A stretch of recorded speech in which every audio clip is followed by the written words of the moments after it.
Tukio la Humphrey Polepole kutekwa na kutojulikana wapi amepelekwa na nyumbani kwake kuvunjwa milango na kuonekana madamu ya kutosha kwenye nyumba hiyo, kiasi ambacho inaonyesha ameumizwa kweli kweli kabla ya kuondolewa hapo ndani.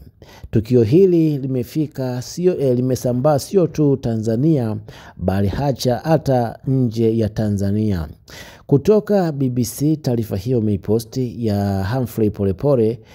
Ni jinsi gani imekuwa taarifa kubwa mpaka chombo kikubwa duniani kama BBC kinakwenda kuposti taarifa ya Humphrey Polepole kutekwa. Kwenye taarifa ya BBC imezungumza moja kwa moja na mwanafamilia wa Humphrey Polepole.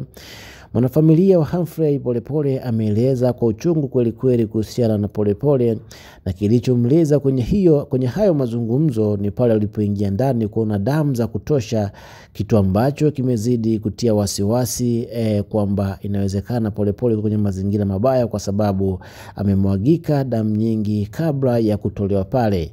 Lakini katika tukio hilo walioingia kumvamia bwana Polepole waliweza kuvunja geti, lakini pia waliweza na kukata zile nyaya za umeme za geti za ulinzi, na wakaingia ndani wakapiga risasi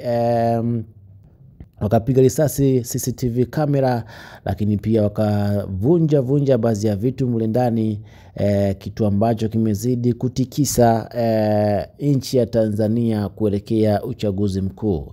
Kipindi hiki wa Tanzania wengi wamekuwa na ghadhabu kubwa sana kuhusiana na serikali yao, kwa sababu kumekuwa na matukio mengi ya kutekwa, lakini pia kumekuwa hakuna majibu yoyote kutoka kwa serikali au kwa jeshi la polisi kwamba pengine wamewakamata waliomteka wanaowateka hawa watu. Hapana.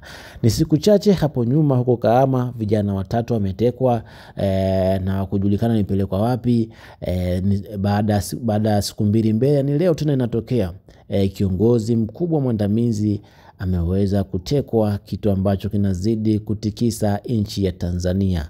Ukiona taarifa inapostiwa na vyombo vikubwa duniani, manake hii taarifa sio ndogo, ni taarifa kubwa kweli kweli. Naam, nikukumbushe mwanafamilia, endelea kufuatia channel hii ili uendelee kupata update mbalimbali za kimichezo, burudani, siasa na matukio mbalimbali yanayoendelea ndani ya Tanzania lakini pia nje ya Tanzania.